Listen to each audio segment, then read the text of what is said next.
بسم اللہ الرحمن الرحیم۔ السلام علیکم ناظرین، ایک اور بہترین اور آزمودہ نسخے کے ساتھ حاضر ہیں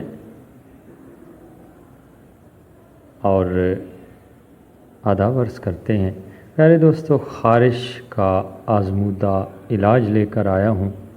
بہت ہی آسان ہے اور عام استعمال ہونے والی چیزیں اس میں شامل ہوتی ہیں جو آسانی سے دستیاب ہیں، آسانی سے مل سکتی ہیں۔ تو پیارے دوستو، یہ ایک ایسا مرض ہے کہ انسان بہت زیادہ پریشان ہوتا ہے۔ نہ صرف انسان بلکہ اگر گھر میں کسی پالتو جانور کو بھی یہ عارضہ لاحق ہو گیا ہو تو یہ نسخہ اس کے لیے بھی کارگر ثابت ہوگا۔ یہ مقامی طور پر لگانے کے لیے دوا تیار کرنی ہے جی، اور 3 اجزاء پر مشتمل ہوگی یہ دوا۔ بہت ہی آسان طریقہ ہے، ابھی آپ کو بتاتے ہیں۔ گزارش یہ کرنی ہے کہ اگر ابھی تک آپ نے میرا چینل سبسکرائب نہیں کیا تو سبسکرائب کے بٹن پر کلک کیجئے اور گھنٹی کے نشان کو ضرور دبائیے گا تاکہ میری ہر آنے والی ویڈیو آپ تک پہنچ سکے۔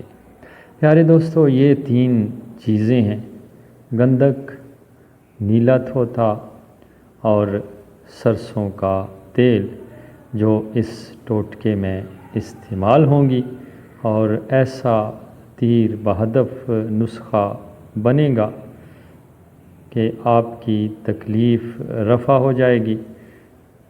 تو پیارے دوستو، بتانا یہ ہے، پہلے بھی عرض کر چکے ہیں کہ اگر خارش آپ کو ہے اور یا پھر گھر کے کسی پالتو جانور کو ہے یا کسی عزیز و اقارب کو ہے تو اس کے لیے یہ مقامی طور پر لگانے والی دوا تیار ہوگی۔ کرنا کیا ہے آپ نے کہ 20 روپے کی گندک منگوا لینی ہے۔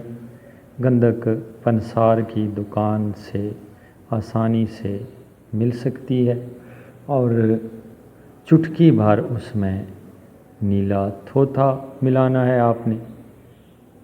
یہ بھی پنسار کی دکان سے مل جائے گا، چٹکی بھر یہ ملانا ہے، اور تقریباً 1 چھٹانک سرسوں کا تیل ہوگا۔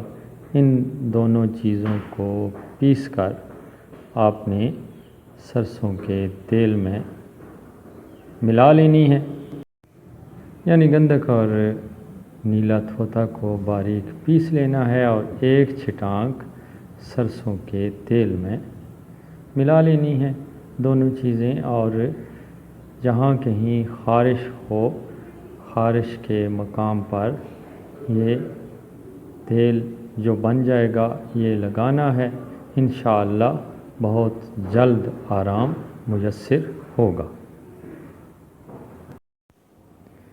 نہ صرف انسانوں کے لیے بلکہ گھر میں موجود پالتو جانوروں میں سے اگر کسی کو خارش کا عارضہ ہے تو اس کو بھی یہ نسخہ استعمال کروایا جا سکتا ہے اور شفا حاصل کی جا سکتی ہے۔ مجھے یقین ہے کہ آپ کو میری یہ ویڈیو اچھی لگی ہوگی۔ اچھی لگی ہے تو لائک کیجئے اور چینل کو ضرور سبسکرائب کیجئے۔ پھر حاضر ہوں گے، تب تک کے لیے اللہ نگہبان۔